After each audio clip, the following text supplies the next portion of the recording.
তো আজ ছিল আমাদের স্কুলে সরস্বতী পুজোর খাওয়া দাওয়া, আর আমরা সেখানেই যাচ্ছিলাম। এই দেখো, এটা হচ্ছে আমার বান্ধবী অঙ্কিতা, আর এটা হচ্ছে লিপি। তো আমাদের ট্রেনে যাওয়ার কথা ছিল, কিন্তু আমরা লেট হয়ে গেছিলাম বলে ট্রেনে যেতে পারিনি। তো আমরা সাইকেলে করেই চলে যাচ্ছিলাম। আর এখানে অঙ্কিতা সবারকে খোঁজ নিচ্ছিল যারা ট্রেনে আসছিল। তো আমরা অনেক ভিড় আমাদের স্কুলের সামনে, যেখানে আমরা সাইকেল নিয়ে যেতে পারিনি। তো আমরা এখানেই সাইকেল রেখে দিয়েছিলাম। তারপর আমরা এখানে বসে বান্ধবীদের জন্য অপেক্ষা করছিলাম যে সবাই আসলে একসাথে মিলে স্কুলে যাবো। তারপরে আমরা দেখো সবার সাথে দেখা হয়ে গেল, স্কুলে ঢুকে গেছি। আর এখানে ভিড়টা শুধু দেখো, আর এখানে কিন্তু ছেলে মেয়েদের খাওয়ার জায়গা আলাদা ছিল। আর এখানে আমরাও লাইনে দাঁড়িয়ে পড়েছিলাম ঢোকার জন্য।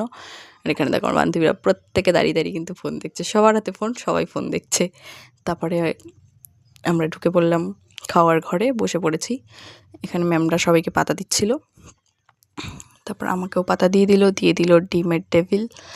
তারপরে চলে আসলো ফ্রাইড রাইস, এবং তারপরে আমাকে দিয়ে দিল চিলি চিকেন, মানে আমাকে না, সবাইকেই দিল। তারপরে খাওয়া দাওয়া শেষ করে নিলাম চাটনি, তারপরে দিল মিষ্টি। তারপর খাওয়া দাওয়া শেষ হলে আমরা সবাই চলে যাচ্ছিলাম একটু লোহাঘাটে। আর লোহাঘাটে দেখো, আমরা কিন্তু পার্কের ভেতরে যাইনি, বাইরেই ছিলাম। পার্কে গিয়ে আমাদের কোনো কাজ নেই। দেখো বান্ধবীরা সবাই লাইন দিয়ে যাচ্ছে, মনে হচ্ছে খিচুড়ি খাওয়া হবে এখানে। তো আমরা সবাই চলে যাচ্ছিলাম। তারপর এখানে দেখো, এখানে দেখলাম একটা দিদি না বোন জানি না, কি সুন্দর শাড়ি পরে কোমর নাচি রিলস বানাচ্ছে। এখানে আমার বান্ধবীও রিলস বানাচ্ছিল, ক্যামেরা দেখে লজ্জা পেয়ে গেছে। তারপর দেখো এখানে কমার্সের কিছু স্টুডেন্ট ভিডিও বানাচ্ছিল কেমন হবে। তারপরে আমরা এখানে খানিকক্ষণ বসে তারপর চলে যাবো বাড়ি। আর এই দেখো, এটা এখানে পাগলামো করছে, শুধু পাগলামো। তারপর বাড়ি চলে এসে দেখো একটু গেছিলাম বুক স্টলে, একটু তুলি নিয়ে